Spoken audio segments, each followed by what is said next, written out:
হার্টের অসুখে বিন্দুমাত্র অবহেলা করা উচিত না। আমরা দেখি যে হার্টের অসুখ হলে অনেকেই কিন্তু সঠিকভাবে চিকিৎসা নিতে চান না। গ্যাসের ওষুধ খান, বিভিন্ন ব্যথার ওষুধ খান।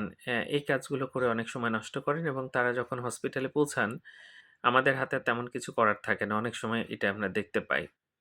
বুকের ব্যথা মানেই ডেঞ্জারাস কিছু, এটা মনে রেখেই আমাদের আগাতে হবে। কারণ হার্টের অসুখে কিন্তু প্রচুর মানুষ মারা যাচ্ছে এবং প্রচুর মানুষ মারা যাবেও। বুকে ব্যথা একটা হার্ট অ্যাটাকের প্রধান উপসর্গ এবং এর সাথে কিন্তু ঘাম হয়।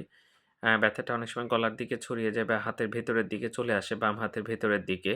ভয় পায়। রোগীরা ভাবে যে মারা যাচ্ছে, এরকম অবস্থা হয় এবং এই ক্ষেত্রে অনেকে সময় ক্ষেপণ করেন। এই কাজটা মোটেও করা ঠিক হবে না। যখনই এরকম হবে খুব দ্রুত আপনি হাসপাতালে যাবেন এবং ইসিজি করতে হবে। ইসিজিতে অনেক সময় নরমাল থাকে। সেক্ষেত্রে আরো কিছু টেস্ট আছে কিন্তু নিশ্চিত হতে হবে যে এটা হার্ট অ্যাটাক না। কারণ হার্ট অ্যাটাকেই দেখা যাচ্ছে বেশিরভাগ মানুষ মারা যাচ্ছে। সুতরাং এটা কিন্তু একজন কার্ডিওলজিস্ট বা একজন এক্সপার্ট এই বিষয়ে যিনি তার কাছেই দেখানো উচিত বা হসপিটালে ভর্তি থাকা উচিত। সেক্ষেত্রে কিন্তু আ আ অনেকটা ভালো থাকার সম্ভাবনা থাকে। ধন্যবাদ সবাইকে।